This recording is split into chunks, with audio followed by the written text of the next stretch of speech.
सिर्फ एक आदत जो आपको 90% बीमारियों से बचा सकती है। लेकिन पहले मैं आपसे एक सवाल पूछना चाहता हूँ, क्या आपको लगता है कि आप जरूरत से ज्यादा खाते हैं? आप अकेले नहीं हैं। जब मैंने इंस्टाग्राम पे आपसे ये सवाल पूछा था तो 62% ने कहा कि हाँ, हमें लगता है कि हम जरूरत से ज्यादा ही खाते हैं। और इंटरेस्टिंग बात तो ये भी थी कि एक भी बंदे ने ऐसा नहीं कहा कि नहीं, मैं तो कभी ओवर ईटिंग नहीं करता। दोस्तों, ओवर ईटिंग दीमक की तरह होती है। देखने से फर्नीचर शाइन ही मारता है, कोई दिक्कत नहीं लगती, लेकिन अंदर ही अंदर लकड़ी खोखली होती जाती है। लेकिन हम ज्यादा खाते ही क्यों हैं? जबकि दुनिया के सबसे हेल्दी कल्चर्स में और यहाँ तक कि हमारे ग्रंथों में भी कहा गया है कि बीमारियों से बचना है तो भूख से थोड़ा कम ही खाओ। इस बात का प्रूफ जापान के ओकिनावा एरिया में मिलता है, जहाँ 100 साल से ज्यादा जीने वाले लोगों की तादाद दुनिया में सबसे ज्यादा है। वो लोग खाने से पहले हाराबाचीबू बोलते हैं, जिसका मतलब है कि मैं तब तक खाऊंगा जब तक मेरा पेट 80% नहीं भर जाता। आज तो साइंस भी कह रही है कि किसी भी जीव की डाइट से 30% कैलोरीज कम कर दो तो वो 30% ज्यादा जिएगा। आयुर्वेद में इसी बात को मिताहार के नाम से कहा गया है।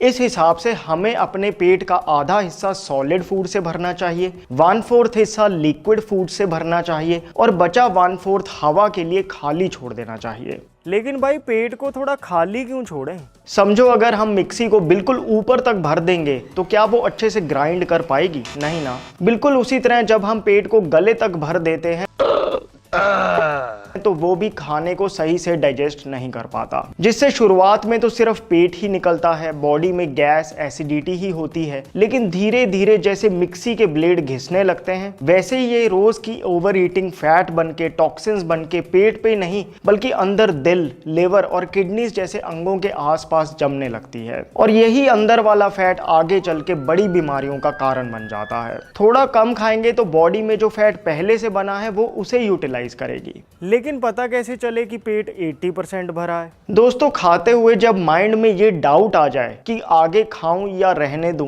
तो समझ लो पेट 80% भर गया है और अब आपको खाना बंद कर देना चाहिए। भाई चलो, मान लिया कि भूख से थोड़ा कम खाना चाहिए, लेकिन रुका तो नहीं जाता। प्लेट एकदम चट कर जाता हूँ, पैकेट खत्म कर देता हूँ, लेकिन फिर भी मुंह चलता ही रहता है। हाँ, ये एक जेन्युइन प्रॉब्लम है और इसी का प्रैक्टिकल सोल्यूशन आज हम इस वीडियो में डिस्कस करेंगे। 62% लोग जो कह रहे हैं कि मैं जरूरत से ज्यादा खाता हूँ, वो चाहते थोड़ी ना है ज्यादा खाना, लेकिन ये जो रुका नहीं जाता, हमें लगता है कि हमारी विल पावर ही वीक है, लेकिन ऐसा नहीं है। The hunger code, the end of over eating और माइंडलेस ईटिंग जैसी बुक्स में मुझे कुछ बहुत ही आसान, प्रैक्टिकल और कभी ना सुने हुए तरीके मिले जिससे आप अपने आप बिना किसी खास एफर्ट के कम खाने लग जाओगे। और ये सारे तरीके फॉलो करने की जरूरत नहीं, आपको जो तरीका अच्छा लगे वो अपना लो, बाकी छोड़ दो। बाकी वीडियो के एंड में मैं आपसे एक ऐसा जबरदस्त फूड भी शेयर करूंगा जिसको खाने के बाद घंटों तक कुछ और खाऊं वाला मन ही नहीं होगा। और वो फूड हो सकता है अभी आपके किचन में पड़ा हो, इसलिए वीडियो को एंड तक देखना। आइए तो फिर बिना किसी देरी के शुरू करते हैं। Hello friends, welcome to Fit Tuber Hindi. दोस्तों, आपको शायद ये बात जानकर हैरानी होगी कि हम जिस बर्तन में खाना खाते हैं वो बर्तन ही डिसाइड करता है कि हम कितना खाएंगे, कितना पिएंगे। 6600 लोगों पे हुई एक स्टडी में जब लोगों को बड़ी प्लेट, बड़ी कटोरी, बड़े चम्मच, बड़े चौड़े ग्लास में खाना दिया गया तो उन्होंने बिना रियलाइज किए 25% ज्यादा खाना खाया एज कम्पेयर टू उन लोगों के जिन्हें छोटी प्लेट, छोटी कटोरियों में परोसा गया था। मतलब अगर आप घर पे अक्सर ही ज्यादा खा लेते हैं और बाद में दिक्कत महसूस करते हैं तो एक सिंपल सा तरीका तो यही है कि बस छोटी प्लेट, छोटी कटोरी, छोटे चम्मच से खाना शुरू कर दो। आप बिना किसी एफर्ट के कम ही खाओगे। इस बात को देखो, चाय वाले कितनी इफेक्टिवली यूज करते हैं। घर में हम इतने बड़े कप में चाय पीते हैं और बाहर चाय वाले इतने से कप में चाय देते हैं, लेकिन वो थोड़ी सी चाय पी के भी आपके मन को संतुष्टि तो हो ही जाती है। मतलब अगर आप घर पे भी चाय के लिए बहुत छोटे साइज के कप यूज करो तो चाय तो आप वही 2-3 बार जो पीते हो वही पियोगे, लेकिन इफेक्टिवली चाय कम पियोगे और खास बात बिना विल पावर का यूज किए। तभी कहते हैं कि पैकेट में से डायरेक्टली चिप्स खाओगे तो पैकेट खत्म ही कर दोगे, बल्कि पैकेट से निकाल के एक छोटी सी कटोरी में डाल के चिप्स खाओ, तब भी तसल्ली आपको उतनी ही होगी लेकिन खाया कम जाएगा। बाकी बाहर के फूड्स में काफी फंडे से फेल भी हो जाते हैं क्योंकि ये रियल फूड्स नहीं हैं। डेविड केस्लर अपनी बुक में कहते हैं कि ये इंजीनियर्ड फूड्स हैं, ये बनाए ही इस तरह गए हैं कि आप इन्हें खाने लगो तो ज्यादा खा जाओ। एक एक्सपेरिमेंट में लोगों को 2 तरह का खाना दिया, दोनों में same calories, same sugar, same fat. फर्क सिर्फ इतना था कि एक प्रोसेस्ड फूड था और एक नॉर्मल। रिजल्ट क्या हुआ? लोग प्रोसेस्ड खाने पे हर दिन 500 कैलोरीज ज्यादा खा गए, बिना भूख के, बिना जाने। जब मैंने आपसे इंस्टाग्राम पे पूछा था कि आपको क्या लगता है आप क्यों जरूरत से ज्यादा खा रहे हो, तो काफी लोगों का जवाब था टेस्ट, और कई लोगों ने कहा क्रेविंग। यही है इंजीनियर्ड फूड्स का कमाल। दोस्तों, क्रेविंग हमेशा बाहर के इन प्रोसेस्ड फूड्स की होती है, घर के खाने की तो बस भूख होती है। एक एक्सपेरिमेंट में एक ग्रुप को डीप फ्राइड फ्रेंच फ्राइज दिए गए और दूसरे ग्रुप को बेक्ड फ्रेंच फ्राइज। जिन्होंने बेक्ड फ्रेंच फ्राइज खाए उनका तो पेट भर गया और उन्होंने दोबारा नहीं मांगे, लेकिन डीप फ्राइड फ्रेंच फ्राइज खाने वाले लोगों ने ज्यादा फ्रेंच फ्राइज भी खाए और बाद में उन्हें उन फ्रेंच फ्राइज को खाने की क्रेविंग भी हुई। ऑथर कहते हैं कि बड़े फूड जायंट्स की फूड साइंटिस्ट्स, बायोलॉजिस्ट्स और केमिस्ट की पूरी टीम होती है जो किसी भी फूड आइटम को इस तरह से डिजाइन करते हैं कि खाते ही ब्रेन के ऐसे सेंटर्स एक्टिवेट हो जाएं कि उस फूड के लिए बंदा बार बार क्रेव करे। और ये आप घर पे नहीं कर सकते क्योंकि ना आप फूड साइंटिस्ट हो, ना आपके पास ऐसे फ्लेवर एनहेंसर्स हैं। भाई बात तो ठीक है, लेकिन सोल्यूशन क्या है? अब क्रेविंग तो होती ही है। दोस्तों, क्रेविंग समुद्र की लहरों की तरह होती है। उस टाइम अपने आप को डिस्ट्रैक्ट कर लो तो 5-7 मिनट में चली भी जाती है। अगली बार जब आपको कोई जंक फूड खाने की क्रेविंग हो तो फोरहेड के इस हिस्से पे उंगली से 30 से 60 सेकंड के लिए टैप करते रहो। सुनने में लग रहा होगा कि इससे क्या होगा, लेकिन दोस्तों ये डिस्ट्रैक्शन टेक्निक इतना अच्छे से वर्क करती है कि आप हैरान रह जाओगे। बहुत बार क्रेविंग्स असली भूख की वजह से नहीं, इमोशनल स्ट्रेस की वजह से होती हैं। ऐसे में बिहेवियरल साइकोलॉजी की हॉल्ट टेक्निक बहुत इफेक्टिव है। खुद से पूछो, क्या मैं सच में हंग्री हूँ, एंग्री हूँ, लोनली हूँ या टायर्ड हूँ? अगर ALT में से कोई आंसर है तो कुछ खाना सोल्यूशन नहीं। बाहर वॉक कराओ, किसी से बात करो या आराम करो। सच मानिए क्रेविंग्स बिल्कुल शांत हो जाएंगी। अब एक सवाल, एक है चाउमीन की प्लेट और एक है राजमा चावल की प्लेट। बताओ इन दोनों में कैलोरीज ज्यादा किसकी होंगी? अक्सर एक प्लेट चाउमीन में घर के राजमा चावल से ज्यादा कैलोरीज होती हैं, लेकिन फिर भी चाउमीन खाने के बाद आप उतना फुल फील नहीं करते जितना घर के खाने के बाद करते हो। सेम बल्कि कम कैलोरीज, फिर भी उल्टा असर। ऐसा क्यों? इसका जवाब डॉक्टर जेसन फंग अपनी द हंगर कोड बुक में देते हैं। वो कहते हैं कि आपकी बॉडी को भूख लगती है क्योंकि उसे न्यूट्रिएंट्स चाहिए। अगर आप एक न्यूट्रिशियस मील खा लेते हो तब तो सही है, लेकिन अगर रिफाइंड फूड्स खाओगे तो बॉडी थोड़ी देर रुकेगी लेकिन दोबारा भूख करेगी। समझो आपको चंडीगढ़ से दिल्ली जाना है। एक ऑप्शन तो है गाड़ी में हाई क्वालिटी फ्यूल भरवाओ ताकि गाड़ी सीधा दिल्ली जाके रुके, और एक है कि घटिया क्वालिटी का फ्यूल भरवाओ कि हर 2 घंटे बाद दोबारा रीफिल करना पड़े। ऐसे ही एक बंदा सुबह ब्रेकफास्ट में 2 ब्रेड पे जैम लगा के खा के चला जाता है, दूसरा बंदा पनीर की भुर्जी के साथ 2 रोटी खाता है। आपको क्या लगता है किसको जल्दी भूख लगेगी? बिल्कुल पता है आपको, ब्रेड जैम वाला तो 2 घंटे बाद ही फूड कोर्ट में मिलेगा, जबकि पनीर भुर्जी वाला सीधा लंच करेगा। लेकिन एक चीज है जो शायद आपको ना पता हो, वो ये कि ब्रेड जैम वाला बंदा अपनी अगली मील में ओवर ईटिंग करेगा, लेकिन पनीर भुर्जी और रोटी वाला बंदा आराम से नेक्स्ट मील में 80% तक फुल वाला रूल फॉलो कर पाएगा। इसका कारण है कि मैदा जैसे रिफाइंड फूड्स खाने के बाद बॉडी में हंगर हार्मोन अगली बार और भी तेजी से बढ़ता है, जिससे बंदा ना चाहते हुए भी ओवर ईट ही करता है। एक और रियल लाइफ एग्जांपल लेते हैं। 2 बंदे अलग अलग बाहर किसी काम से गए। कुछ घंटे बाद एक को प्यास लगी तो उसने सोचा स्प्राइट पीता हूं क्योंकि स्प्राइट बुझाए प्यास, बाकी सब बकवास। उसने 500 ml स्प्राइट की बोतल गटक ली। दूसरे बंदे को प्यास लगी तो उसने सोचा ये क्या बकवास है, प्यास लगी है तो सीधा पानी पियो। उसने 500 ml पानी पिया। अब ये पानी वाला बंदा तो काम करके घर चला गया, लेकिन स्प्राइट वाले के साथ आगे कुछ हुआ।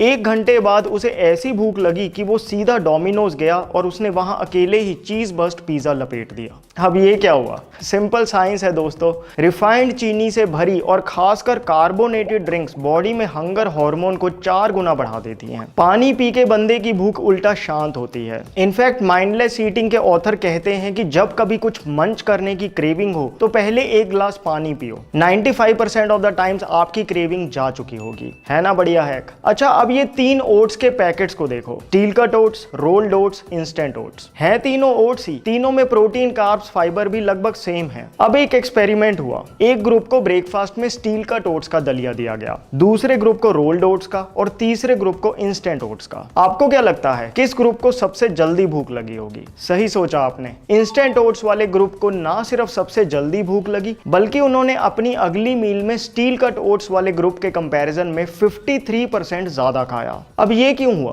तीनों ग्रुप्स ने तो न्यूट्रिशियस मील खाया था। आंसर है प्रोसेसिंग। ओट्स के दानों को जब स्टील ब्लेड से कट करते हैं तो स्टील कट ओट्स बनते हैं। ये सबसे कम प्रोसेस्ड होते हैं। ओट्स के दानों को स्टीम करके रोलर चलाते हैं तो रोल्ड ओट्स बनते हैं। ये थोड़े ज्यादा प्रोसेस्ड होते हैं। और इंस्टेंट ओट्स तो पूरे पका के फिर बिल्कुल थिन रोल करते हैं। ये हाईली प्रोसेस्ड है। तभी स्टील कट ओट्स को पकाने में 30 मिनट लग जाते हैं, जबकि इंस्टेंट ओट्स तो गर्म पानी में डाल दो तो भी खाने लायक हो जाते हैं। एक्चुअली फूड जितना कम प्रोसेस्ड होगा उतना ही मोटा होगा और उतना ही स्लोली वो डाइजेस्ट होगा। इस फंडे को आप घर की रोटी में इस्तेमाल कर सकते हो। कैसे? रोटी को आप जितना पतला बनाओगे उतना ही कम फीलिंग होगी वो। रोटी जितनी मोटी बनाओगे उतनी ही लंबे समय तक आपका पेट भरा रखेगी।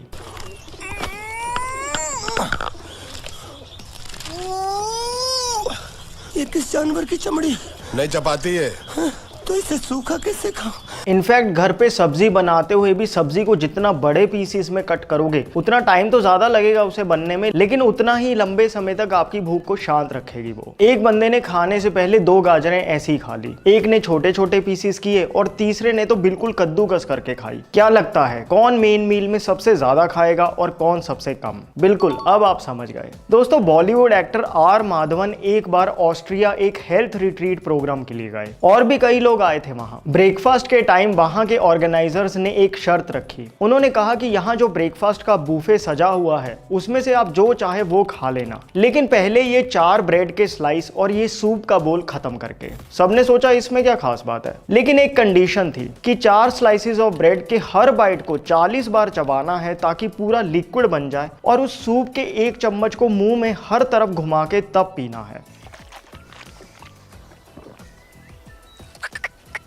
सबने इस कंडीशन को माना। आर माधवन कहते हैं कि उन्हें 4 ब्रेड के स्लाइस और सूप पीने में 15 मिनट लग गए तो भी खत्म नहीं हुई। सबका एक्सपीरियंस कुछ ऐसा ही था, लेकिन इसके बाद एक चीज हुई जिसको सुनकर आप हैरान रह जाओगे। वो ये कि 15 मिनट ब्रेड को पीने के बाद और सूप को खाने के बाद वहां पे कोई भी ऐसा बंदा नहीं था जिसने टेबल पे सजे उस अलग अलग ब्रेकफास्ट आइटम्स के बूफे को खाना चाहा। ऐसा क्यों हुआ? दोस्तों, बॉडी का एक रूल है कि 15 मिनट चबाने के बाद ब्रेन से ऐसे सिग्नल्स आते हैं कि बस अब और भूख नहीं है। उसके बाद चाहे बूफे रखा हो वो भी आप इजीली अवॉइड कर दोगे। इसका मतलब हर बार जब आप खाना खाने बैठते हो आपके पास 15 या मैक्सिमम 20 मिनट होते हैं। अब चाहे उन 15-20 मिनट में आप तेजी से 5 रोटियां निगल जाओ या 2 रोटियों को ही धीरे धीरे चबा चबा कर खाओ, आपकी भूख दोनों केसेस में सेम ही मिटेगी। इसीलिए कहते हैं कि स्लो खाने में फायदा है, लेकिन आप कितना तेज खाओगे कितना स्लो ये भी काफी आपके फूड पे डिपेंड करता है। एक्सपेरिमेंट्स में देखा गया कि होल फूड्स के कंपैरिजन में लोगों ने प्रोसेस्ड फूड्स को 40% तेजी से खाया। दोस्तों, आर माधवन वाला एक कोई अकेला केस नहीं। इस कॉन्सेप्ट पे कई स्टडीज हुई हैं और हर बार यही कंक्लूजन निकलता है कि धीरे धीरे खाने वाले लोग ना सिर्फ कम कैलोरीज कंज्यूम करते हैं बल्कि खाने के बाद उनका पेट भी ज्यादा देर तक भरा रहता है ना सही? लेकिन ये फंडा एक जगह फेल कर जाता है जब हम खाने को टीवी लैपटॉप देखते हुए खाते हैं। भाई मैं तो हमेशा टीवी देखता हुआ ही खाता हूँ, अब तो छोड़ने से रहा। कोई प्रैक्टिकल तरीका हो तो बताओ। हाँ, एक तरीका है। आप जब खाना खाओ तो साथ में ऐसी चीज लगा लो जिसे आप साथ साथ सुनते रहो, जैसे कोई पॉडकास्ट, म्यूजिक, ऑडियो बुक, लेकिन आंखें और ध्यान प्लेट पे ही रहे, तब ये वर्क करता है। अगर आप किसी से बातें करते हुए जैसे ऑफिस में दोस्तों के साथ लंच कर रहे हो तो बातें करो, लेकिन आंखें और ध्यान ज्यादा खाने पे रखो और धीरे धीरे खाओ। तब दिमाग को फुल होने का सिग्नल टाइम पे मिल जाएगा और आप कम में ही तसल्ली महसूस करोगे। दोस्तों, अगला कॉन्सेप्ट बहुत इंटरेस्टिंग है। एक बंदा है जो रात को डिनर 6 बजे करता है, दूसरा बंदा रात को डिनर 9 बजे करता है। दोनों ने सेम फूड सेम कैलोरीज खाई। अब रात को 11 बजे उन दोनों में से एक बंदा किचन में मंचिंग करता हुआ पकड़ा गया। बता सकते हो कि वो बंदा कौन था? गैस करो। मैंने जब इसके बारे में पढ़ा था तो मुझे हैरानी भी हुई और खुशी भी।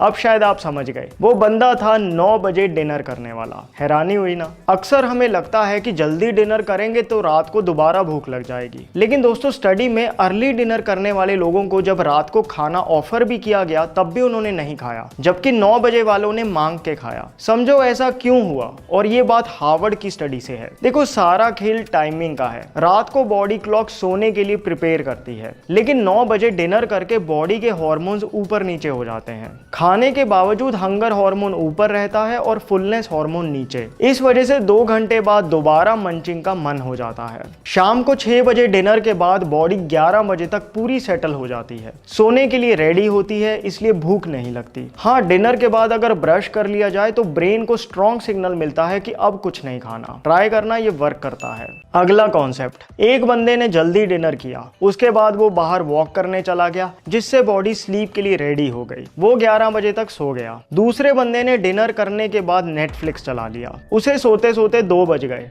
अब अगले दिन जो बंदा 11 बजे सो गया था, उसने तो हारा बाची बू यानी भूख से कम खाने वाला रूल बड़ी आसानी से फॉलो कर लिया। लेकिन जो बंदा 2 बजे सोया था, उसे जब याद दिलाया गया हारा बाची बू, तो उसने कहा ओ चुप कर चाची, तू आज ता रज के खान दे। A few moments later. ये क्या हुआ? दोस्तों एक स्टडी में जिन लोगों ने सिर्फ 4 घंटे नींद ली थी, उन्होंने अगले दिन 8 घंटे वाले लोगों की तुलना में 22% ज्यादा खाना खाया। साइंस बार बार कहती है, लेकिन फिर भी हम नहीं मानते कि अगर आप नींद पे कॉम्प्रोमाइज ना करो, थोड़ा टाइमली सो जाओ जिससे गहरी नींद आए, तो अगले दिन आपकी अनहेल्दी फूड क्रेविंग्स अपने आप ही नीचे रहेंगी और आप इजीली भूख से कम खाने वाला रूल फॉलो कर पाओगे। वैसे आपने सोचा है कि लोग जो खाने से पहले हारा बाची बू बोलते हैं, वो वर्क कैसे करता है? ये कुछ वैसा ही है जैसे आप सोने से पहले अपने तकिए को बोल के सो कि सुबह मुझे 6 बजे उठा देना, तो नींद अपने आप 6 बजे के आसपास ही खुलती है। ऐसे ही अगर आप खाना शुरू करने से पहले खुद को रिमाइंड करो कि इस मील में मैं अपनी भूख से थोड़ा कम खाऊंगा, तो आप देखोगे कि आप एफर्टलेसली ही थोड़ा कम खाओगे।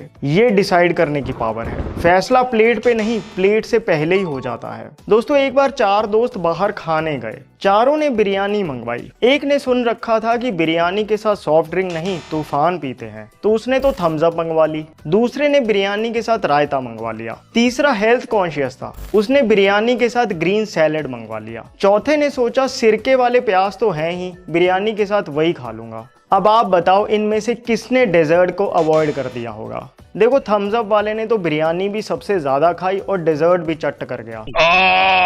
अबे बिना सिरका प्याज वाले की भूख कोल्ड ड्रिंक वाले से तो बेटर कंट्रोल में रही, लेकिन डेजर्ट वो भी अवॉइड नहीं कर पाया। ग्रीन सैलेड वाला उससे बेटर रहा, उसे डेजर्ट की खास क्रेविंग नहीं हुई, उसने सिरके वाले के डेजर्ट से ही हल्का टेस्ट कर लिया। लेकिन विनर निकला रायते वाला, वो तो बिरयानी रायता खा के एकदम फुल था, उसका डेजर्ट खाने का मन ही नहीं किया। इसका सिंपल सा रीजन है कि दही, रायता या छाछ ये ऐसे एड ऑन्स हैं जो आपकी मील को फिलिंग बना देते हैं। जैसे एक तरफ सिर्फ पोहा हो, दूसरी तरफ पोहा विद दही, तीसरी तरफ पोहा विद सेव। इन तीनों में कौन सा पोहा खाएं कि ना सिर्फ ज्यादा देर तक पेट भरा रहे, बल्कि अगली मील में भी हिसाब से ही खाएं। बिल्कुल पोहा दही के साथ। ऐसे ही एक ने सिर्फ एक केला खाया, दूसरे ने केले के साथ एक मुट्ठी मूंगफली की खाई। क्या लगता है किसका पेट लंबे समय तक भरा रहेगा? बिल्कुल सिंपल फंडा है, सिर्फ कार्ब्स ना खाओ, साथ में प्रोटीन, हेल्दी फैट्स या फाइबर को इंक्लूड करो, क्योंकि ये तीनों चीजें पेट को लंबे समय तक फुल रखती हैं। दोस्तों अगला कॉन्सेप्ट बड़ा रिलेटेबल है। 2 बंदे अपने अपने घर पे डिनर कर रहे हैं, दोनों के घर में सेम खाना बना है। एक ने तो अपनी प्लेट में एक बार में जितना खाना है वो ले लिया और एक जगह बैठकर खाने लगा। दूसरे के घर उसकी मम्मी बनाती जा रही हैं और उसकी प्लेट में रखती जा रही हैं।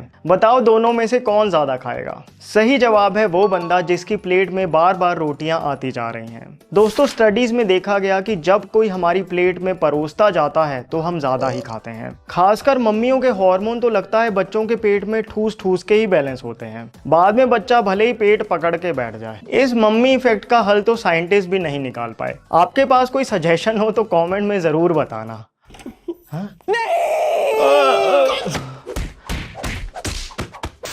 यार अगर चाहते हो कि मेरी मम्मी मुझसे खुश हो जाए तो सब्सक्राइब कर लो। नहीं।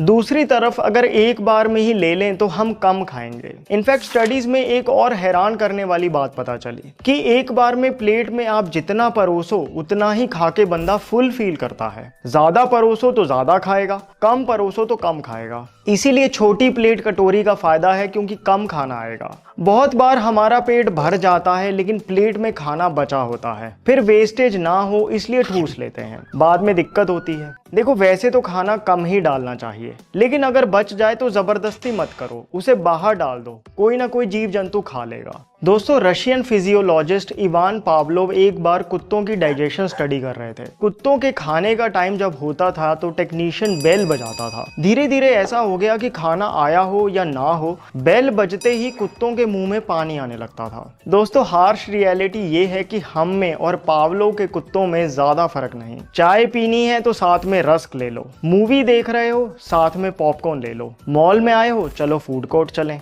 बिट्टू एग्जाम में पास हो गया चलो कुछ मीठा हो जाए, फ्री बैठे हो कुछ खा लो। इसे कहते हैं कंडीशनड हंगर। दोस्तों इस पैटर्न को तोड़ना है तो अगली बार ऐसी सिचुएशन में खुद को कहो, हम कोई मंदिर का घंटा है कि कोई भी आके बजा जाता है। अरे मुझे भूख नहीं है, ये तो पावलोव की बेल बजी है। क्यू को इग्नोर करो या उसे रिप्लेस कर दो। जैसे चाय के साथ रस्क नहीं, भुने चने या पफ्ड राइस खाओ। बोर हो रहे हो तो मंचिंग नहीं, खुद को बिजी करो। मूवी के साथ पॉपकॉर्न नहीं, मखाने खाओ। मूवी तो अपने आप में इतनी एंगेजिंग होती है, अगर आपको मूवी देखते हुए कुछ खाना पड़ रहा है तो मैं समझता हूँ कि आप घटिया मूवी देख रहे हैं। बात तो सही है।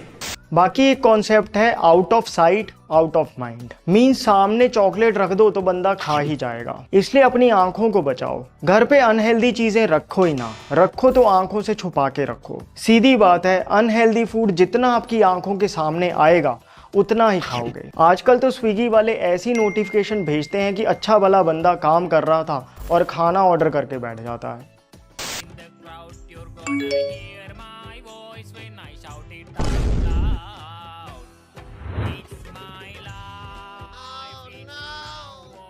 दोस्तों आप अपने खाने की टाइमिंग फिक्स्ड रखो। दिन में मैं इस टाइम पे खाऊंगा, उसके बाद कुछ नहीं। याद रखो ओवर ईटिंग विल पावर की लड़ाई नहीं है, आप अपना एनवायरनमेंट जैसा बनाओगे वैसे ही खाओगे। दोस्तों अब जैसे मैंने कहा था, आपसे एक ऐसा फूड शेयर करूंगा जो इतना फीलिंग है कि उसको खाने के बाद आप घंटों खाने के बारे में सोचना भी बंद कर देंगे। बात करेंगे उसकी, लेकिन पहले मैं आपसे शेयर करना चाहता हूँ अन्वेषण का A2 देसी काऊ घी। दोस्तों जैसे हमने देखा कि ब्रेकफास्ट लंच में दही छाछ किसी भी मील को फिलिंग बना देती है, उसी तरह से डिनर में देसी गाय का बिलोना मेथड से निकला घी का 1 चम्मच अगर आप किसी भी दाल सब्जी के ऊपर डाल के खाओ तो वही मील आपको लंबे समय तक फुल रखेगी। एक दाल में घी डालो और एक में घी ना डालो तो घी वाली दाल ना सिर्फ बेटर डाइजेस्ट होगी बल्कि उसमें से न्यूट्रिशन भी आप बेटर एब्जॉर्ब कर पाएंगे। अन्वेषण का A2 काऊ घी आता है 2 वेरिएंट्स में। एक है गिर काऊ घी जो भारतीय नस्लों की गायों में सबसे अच्छी मानी जाती है, और दूसरा है देसी काऊ घी जिसमें गिर से अलग दूसरी लेकिन देसी गायों के दूध से ही घी बनता है। ये दोनों घी 2.5 लीटर और 5 लीटर की बड़ी स्टेनलेस स्टील डोलचियों में भी मिलते हैं, जिससे ये घी सस्ता पड़ जाता है। अन्वेषण का कोल्ड प्रेस्ड आमंड ऑयल भी स्किन और हेयर दोनों के लिए बहुत अच्छा है। गेट फिट कोड लगाओ एक्स्ट्रा डिस्काउंट के लिए, लिंक डिस्क्रिप्शन बॉक्स में है। वापस आते हैं और बात करते हैं उस फूड की जो मुझे लगता है कि सभी फूड्स में सबसे ज्यादा फिलिंग है, वो है पनीर। दोस्तों पनीर में 4 चीजें हैं जिस वजह से ये फूड इतना फिलिंग है। पहला प्रोटीन। प्रोटीन सबसे फिलिंग मैक्रोन्यूट्रिएंट होता है और पनीर का तो प्रोटीन भी कैसीन प्रोटीन है जो टाइम लेता है डाइजेस्ट होने में। 100 ग्राम पनीर में 20 ग्राम प्रोटीन होता है। दूसरा पनीर में होता है फैट। फैट्स खाने से बॉडी में कोलेसिस्टोकाइनिन हार्मोन रिलीज होता है जो बॉडी को लंबे समय तक भूख नहीं लगने देता। तीसरा पनीर भारी होता है। भारी होता है तो लंबे समय तक पेट में रहता है, टाइम लेता है डाइजेस्ट होने में जिस वजह से भूख शांत रहती है। चौथा पनीर बहुत पौष्टिक है और ये हम समझ ही चुके हैं कि बॉडी को असली भूख तब लगती है जब उसे न्यूट्रिशन चाहिए होता है। देखो ब्रेकफास्ट में पनीर की भुर्जी खाओ, लंच तक खाने का ख्याल भी नहीं आएगा। आप बाजार जा रहे हो तो घर पे पनीर की सब्जी रोटी खा के जाओ, आपको बाहर के जंक फूड्स हिला नहीं पाएंगे। लंच में पनीर खाओ तो शाम को 5 बजे अनहेल्दी फूड क्रेविंग्स ही नहीं होंगी। दोस्तों अगर आपकी भूख कंट्रोल में नहीं रहती तो पनीर आपका बहुत अच्छा दोस्त हो सकता है। हाँ पनीर घर का ही खाना, बाहर तो आजकल पनीर भी पाम ऑयल से बन रहा है। दोस्तों आपको ये वीडियो कैसी लगी, आपको कौन सा तरीका सबसे अच्छा लगा, कमेंट्स में जरूर बताना। बाकी अन्वेषण के A2 घी का लिंक भी डिस्क्रिप्शन बॉक्स में है। My name is Vivek, I thank you so much for watching. Mummy यार